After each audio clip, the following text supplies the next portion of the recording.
Fala, irmão Mela. Tudo bom, meu irmão? Deixa eu chegar em casa e vou refutar o restante que você me perguntou lá Aham, sei. a respeito da transubstanciação. Quando fala em transubstanciação, não precisa do Google não. Conheço muito bem essa doutrina. Quando fala em transubstanciação, para a Igreja Católica, é que no momento do sacramento, quer dizer, no momento da ceia, vocês alegam que aquele momento, aqueles elementos, o pão, né? O nosso protestante é o pão, né? Para vocês são a hóstia e, e, e o vinho. No caso, seria o corpo presente de Cristo, na hora em que o sacerdote ora por aqueles objetos, ele se transforma no corpo de Cristo. E isso não é verdade, que o próprio Senhor Jesus e o apóstolo Paulo também, ele disse que nesse momento era para fazer memória do corpo dele. Fazer memória dele, no corpo não, fazer memória dele, para fazer memória do sacrifício até que ele venha. Eu acho que eu não ouvi direito. Foi isso que o Senhor Jesus transmitiu para os apóstolos e transmitiu também para a igreja. Entendeu? Então, não existe corpo presente de Cristo nos elementos da ceia. Aí vai chamar transubstanciação, que né, vocês dizem, né, que é transformado no corpo presente de Cristo, né, entre o pão, que é o corpo, e o suco, o sangue, entendeu? Então ali é para fazer memória dele até que ele venha. Bom dia, Marcos. Eu elaborei um texto e solucionando aí essas questões. Eu não solucionando não, mas buscando nas Sagradas Escrituras para te dar uma resposta mais bem elaborada. Só que antes eu queria saber assim uma pergunta. Eu queria fazer uma pergunta para não ficar assim só você perguntando também, para a gente equilibrar um pouco o debate.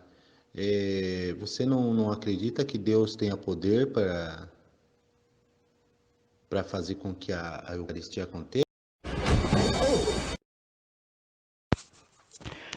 Irmão Mela, bom dia, querido, bom dia. Vou responder para o senhor aquilo, o que nós entendemos sobre Eucaristia. Vocês falam Eucaristia, nós falamos ceia do Senhor. Vamos lá. Primeiro ponto. Nós nos baseamos quando Jesus fez aquela última ceia com os discípulos. Jesus pega o pão e parte e dá aos discípulos. Ele fala assim, ó, este é o meu corpo que é partido por vós. Quando ele fala partido, ele está falando especificamente do seu sacrifício na cruz do Calvário. Aí ele pega o vinho, né? E dá aos discípulos, diz, ó, esse é o meu sangue na nova aliança. Quer dizer, Cristo ia para a cruz do Calvário, sua carne se representaria o pão e o sangue seria o sacrifício para a remissão dos nossos pecados. Só que aí quando nós vamos lá em Coríntios, quando Paulo organiza a igreja de Coríntios em questão da ceia ou da Eucaristia de vocês, então ali Paulo falou assim, olha, fazei em memória de mim. Não é que um objeto, que nem o pão e que nem o vinho, depois de consagrado, depois já que o sacerdote ora, o pastor ora, se transforma num corpo, do corpo presente de Cristo. Não, meu irmão, não. Na hora da Eucaristia e na hora da ceia, era para fazer memória dele. Nós ceiamos, nós ceiamos. Então, aquele momento, aquela reunião, momento que nós estamos ali reunidos, nós estamos fazendo memória do Senhor. Porque aqui em Coríntios, vai dizer aqui, ó, Coríntios capítulo 11, olha a ordenança do nosso irmão apóstolo Paulo.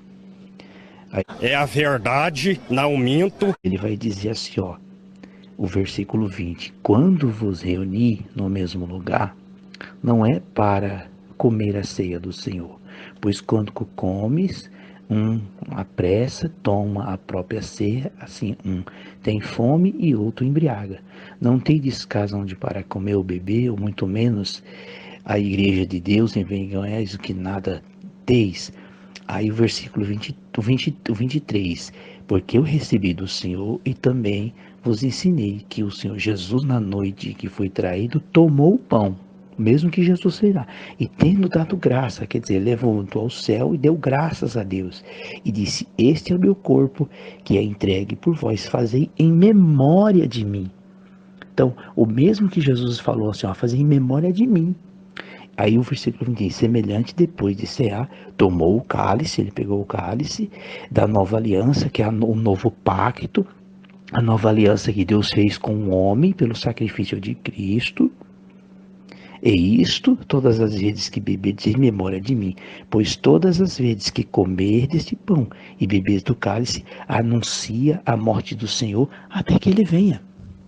Então, esse é o sentido da ceia. Era para fazer memória dele, né? A morte do sacrifício que ele fez no Calvário. Não, nada a ver, irmão. E era para fazer memória até que ele venha.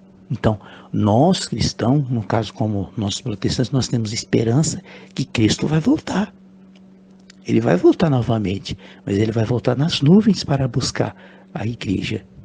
Entendeu? Agora, dizer que esses elementos, pão e vinho, representam ali o corpo presente de Cristo na substanciação.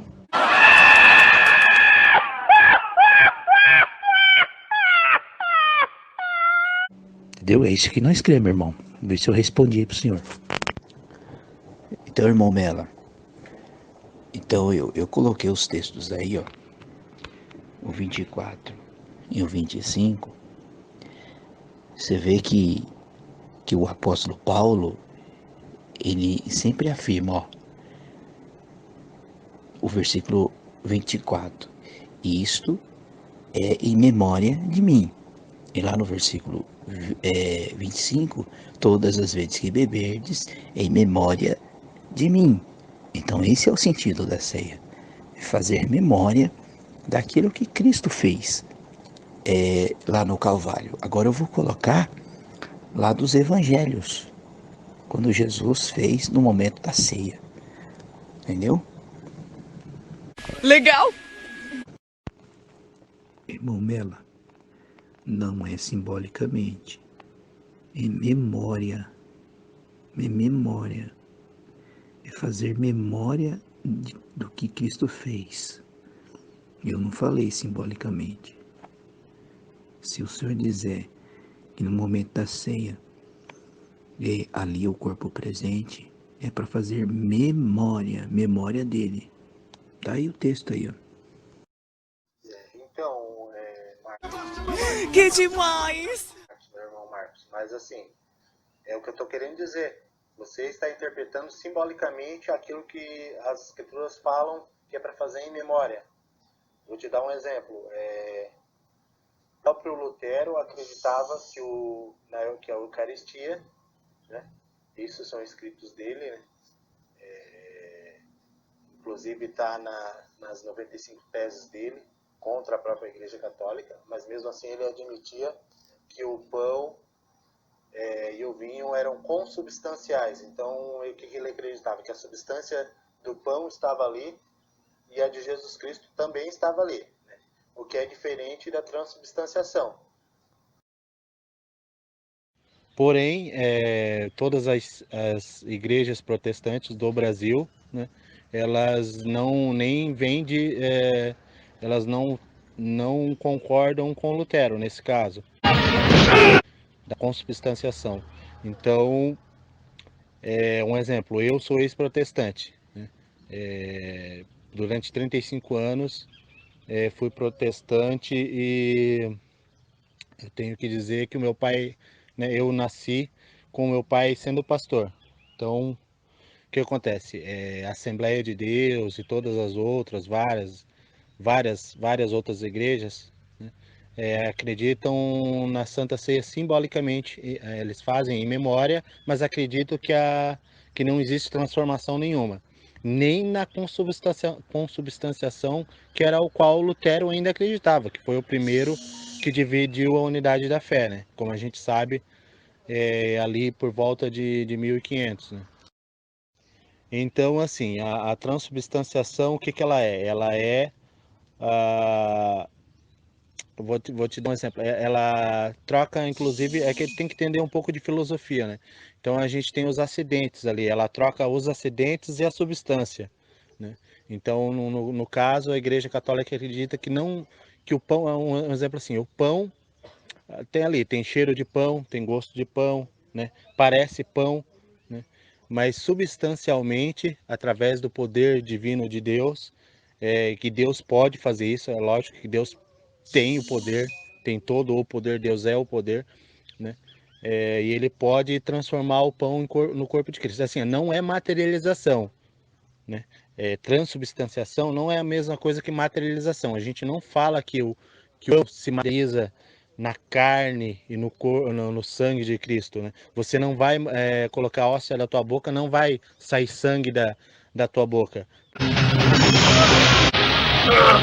Porque não é materialização, é transubstanciação, né?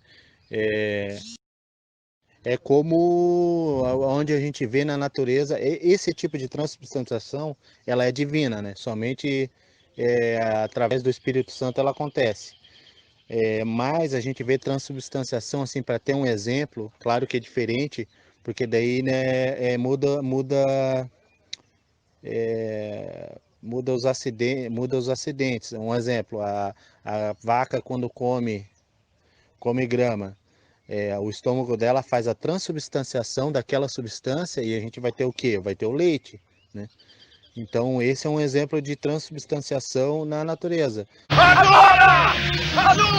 Só que, claro, não é a mesma coisa da transubstanciação divina, né? Que nós temos ali a transubstanciação, né?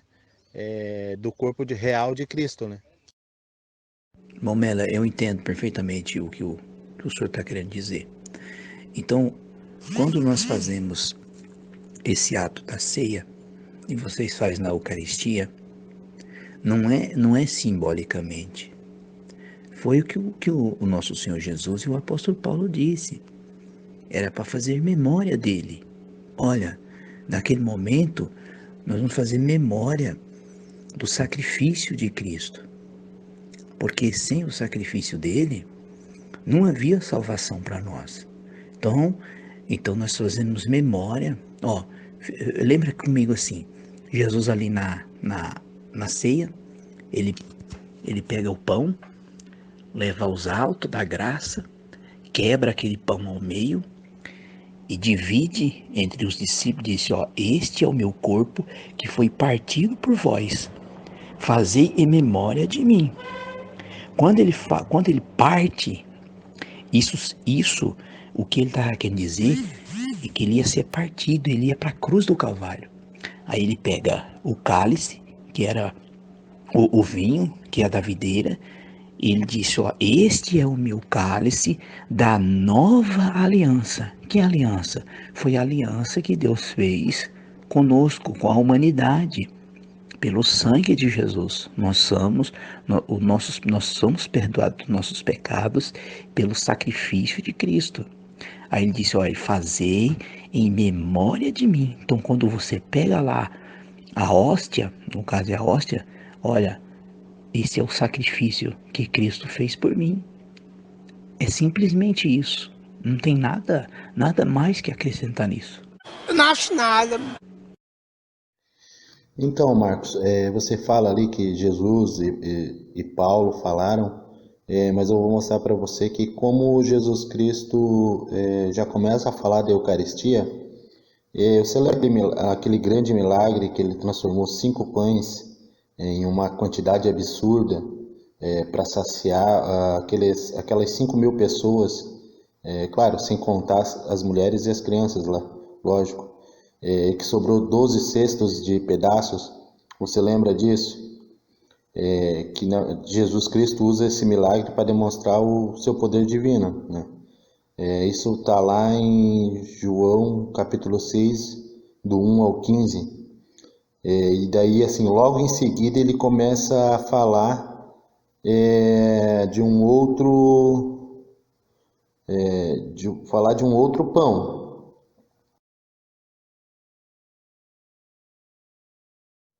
Então vamos ver o que ele falou ali quando ele começa a falar desse outro pão. Eu sou o pão da vida. Vossos pais comeram o maná no deserto e morreram. Este pão é o que desce do céu para que não pereça quem dele comer. Eu sou o pão vivo descido do céu. Quem comer deste pão viverá eternamente. O pão que eu darei é a minha carne para a vida do mundo. João capítulo. Então ali, você percebe que Jesus, ele não falava simbolicamente, mas literalmente, realmente, né? Tanto que os próprios judeus começaram a discutir entre si, que nem como está escrito ali em João também. Eles falaram o seguinte: como este homem pode nos dar a sua carne para comer? Está lá em João capítulo 6, versículo 52. Mas Jesus ali, ele não os corrige quando eles começam a questionar. Jesus Cristo ainda ele afirma com mais força ainda. Então assim, fica claro ali que você está confundindo, como eu disse lá no Face. Em memória de mim, você está utilizando como se Jesus Cristo tivesse pedido para fazer simbolicamente. E não é bem desse jeito não. Eu vou te mostrar aqui, quer ver? O que Jesus vai falar logo em seguida. Ele fala o seguinte: em verdade vos digo, se não comerdes a carne do Filho do Homem e não beberdes o seu sangue, não tereis a vida em vós. Quem come a minha carne e bebe o meu sangue tem a vida eterna e eu o ressuscitarei no último dia. Pois minha carne é verdadeiramente comida e meu sangue é verdadeiramente bebida. Quem come a minha carne e bebe o meu sangue permanece em mim e eu nele. João, capítulo 6, do 53 ao 56. Então ali, apesar de Jesus Cristo, a gente observa que ele foi bem claro com as palavras, e apesar da autoridade divina que Jesus Cristo tem, lá mesmo muitos discípulos deles não aceitaram aquela doutrina e começaram a deixá-lo sozinho, né? Só que Jesus não modificou a sua doutrina, né?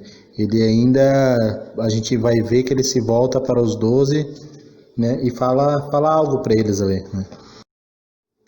Aí onde temos ali Simão Pedro, que ele responde o seguinte: Senhor, a quem iremos? Né? Uma pergunta.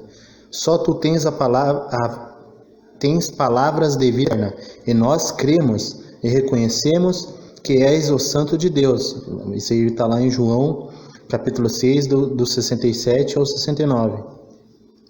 E a gente vê ali nas palavras de Jesus que até ele preferia que os apóstolos o deixassem do que ele modificar a doutrina dele, modificar a verdade, né? Porque a princípio os apóstolos não entenderam também, né? Só que eles ficaram na palavra dele, né? Quando eles falam ali, tu tens palavras de vida eterna. E tem a questão da última ceia também, né? Aí nós vemos lá que Jesus, quando ele pega o pão e fala, né? E o vinho, e fala: tomai e comei, isto é o meu corpo. Depois tomou o cálice, dando graças, deu-lhes, dizendo: bebei dele todos, pois isto é o meu sangue, o sangue da aliança, que é derramado por muitos para a remissão dos pecados. Mateus capítulo 26, do 26 ao 28. Isso você também colocou, mas dando a tua interpretação, que na verdade não é só a tua interpretação pessoal também, né? Na verdade eu vi lá que você assiste vídeos do Nicodemos e outros pastores lá, né? Então na verdade não é só conjectura tua, também tem dos outros, né? Não tem as outras conjecturas dos outros pastores, né? Então, como ele fala ali, isto é meu corpo, isto é meu sangue, não parece que isso simboliza, ele não fala isso simboliza o meu corpo, né? Mas ele fala, isto é o meu corpo, né? A gente tem que acreditar que Jesus está presente na hóstia consagrada, ou a gente rasga a Bíblia então, porque não tem outra alternativa. Ou Jesus está presente na hóstia consagrada, ou ele enganou a todo mundo então Jesus Cristo é mentiroso, né? Porque não existe uma outra verdade tão verdade, uma outra doutrina tão clara, tão certa,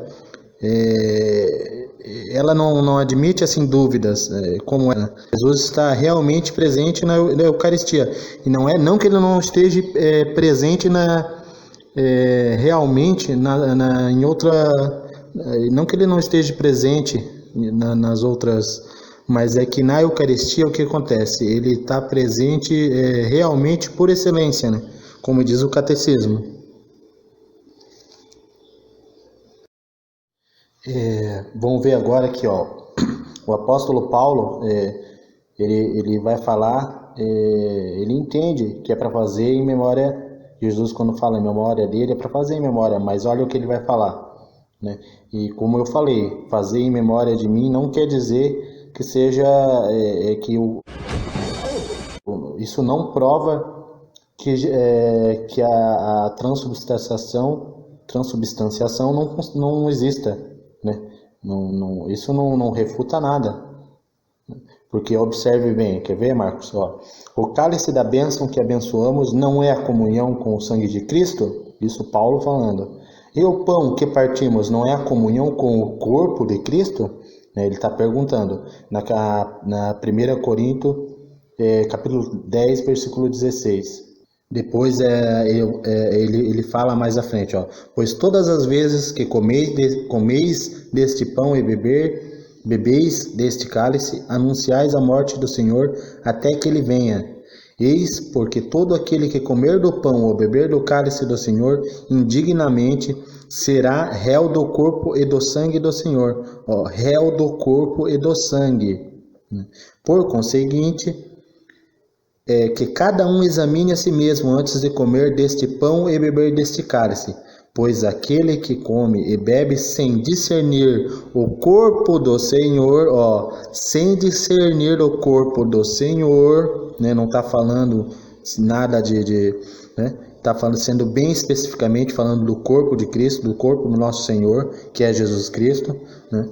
Então vou repetir de novo, ó. Pois aquele que come e bebe sem discernir o corpo do Senhor, come e bebe a própria condenação. 1 Coríntios, capítulo 11, do 23 ao 29. Então, assim, essas palavras ali, a comunidade, a carta para a comunidade cristã de Corinto, né, na qual os fiéis, alguns tomavam comunhão sem preparação e convicção profunda de que recebiam o verdadeiro corpo e o verdadeiro sangue de Jesus Cristo. Então, essa carta de Paulo, esse trecho já é para isso, para esse tipo de situação, né? Para os fiéis, os cristãos que não acreditavam no corpo real de Jesus Cristo. E assim, Jesus Cristo, ele está ali na hóstia em corpo, sangue, alma e divindade, né? Nós temos que lembrar que Jesus Cristo ele é o composto de alma, né? E ele tem duas naturezas, a natureza humana e a natureza divina, né?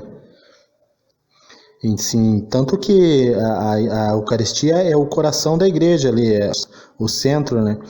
Então, negar a Eucaristia, negar a transubstanciação é negar o próprio cristianismo, negar a fé da igreja primitiva, né? Uma vez que a gente já vê isso lá nas patrísticas, nos livros que são anteriores à Bíblia, inclusive, que é um exemplo na demonstração da pregação apostólica de Santo Irineu de Lyon, do bispo de Lyon, que foi ordenado por São Policarpo, né? Que São Policarpo foi ordenado pelo próprio São João Evangelista, né? Então a gente já vê lá o relato da confirmação do corpo de Cristo real. Então, assim, para fechar essa minha réplica, né? Você já colocou a tua réplica, depois você coloca a tua tréplica e eu finalizo a minha tréplica. Vou finalizar a minha réplica, essa agora, essa minha argumentação, como eu vi que você usa a argumentação de alguns pastores protestantes, eu também tenho o direito de usar de teólogos e professores católicos, né? Então eu escolhi o Santo Tomás de Aquino, da Suma Teológica, que ele escreveu no século XIII na Universidade de Paris. Então, assim, o que ele vai falar ali da Eucaristia? Ele fala a primeira argumentação dele. A Eucaristia é o sacrifício da nova lei. Por meio desse sacrifício, nós oferecemos ao Pai Eterno, não uma vítima simbólica, como faziam os judeus no Antigo Testamento, mas uma vítima real, o próprio Senhor Jesus Cristo, presente no altar. Segunda argumentação. Este mistério da presença real de Cristo na Eucaristia serve também para excitar e exercitar a nossa fé, pois nestes sacramentos são ocultadas aos nossos sentidos tanto a divindade como a humanidade do Salvador. Terceira argumentação de Santo Tomás de Aquino. Jesus ficou na Eucaristia porque Ele é nosso amigo e porque nós precisamos dele. Porque precisamos da presença dele. Se Ele é amigo e irmão, devia estar conosco até o fim dos séculos. Porque sozinhos neste mundo cheio de trevas e perigos, nos perderíamos. E Ele, estando conosco, vindo ao nosso coração, é o nosso alimento espiritual, a nossa força, o segredo das nossas vitórias e da nossa felicidade. Pois Ele mesmo tinha dito: sem mim nada podeis fazer. Isto é um mistério, mas é um mistério de amor. Para acreditar nesta verdade, só é preciso acreditar que Deus é amor. A Eucaristia é o sacramento do amor.